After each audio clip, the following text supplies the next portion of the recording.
নমস্কার বন্ধুরা, সবাই কেমন আছেন? আশা করি সকলে ভালো, আমিও ভালো। তো আমি এখন ব্রেকফাস্টে খাচ্ছি পোহা, ঠিক আছে।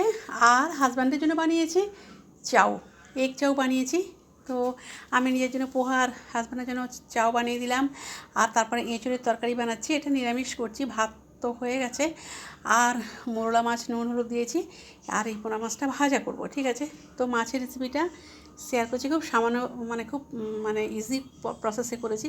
মাছটা ভেজে নিয়েছি, তারপরে কালো জিরে কাঁচা লঙ্কা ফোড়ন দিলাম, পেঁয়াজ দিলাম, টমেটো দিলাম, ভালো করে ভেজে নিয়ে আর ওই গুঁড়ো মশলা, হলুদের গুঁড়ো, লাল লঙ্কার গুঁড়ো, জিরে গুঁড়ো, নুন, অল্প একটু জল দিয়ে ভালো করে কষিয়ে নিয়ে তারপর পরিমাণ মতো জল দিয়ে, জলটা ফুটিয়ে ওঠার পর ভেজে রাখা মাছগুলো দিয়ে দেবো, ব্যাস।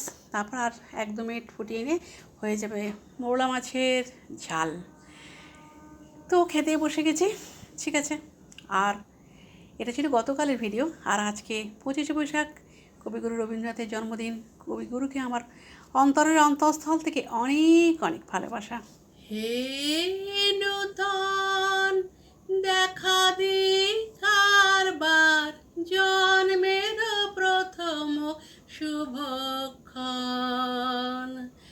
হে নূতন দেখা কারবার, জন্মের প্রথম শুভক্ষণ। তোমার প্রকাশ কুহেলিকা করে উদ্ঘাটন, সূর্যের মতো